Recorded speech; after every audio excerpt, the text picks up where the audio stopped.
You ask Tiger to solve. This deals with linear equations with one unknown. The final result is x equals 2. Let's solve it step by step. Simplify the expression. Find the greatest common factor of the numerator and denominator. Factor out and cancel the greatest common factor. Isolate the x. Multiply both sides by 8. Group like terms. Multiply the coefficients. Simplify the fraction. Multiply the fractions.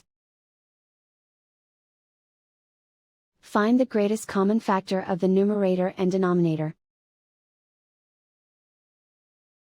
Factor out and cancel the greatest common factor.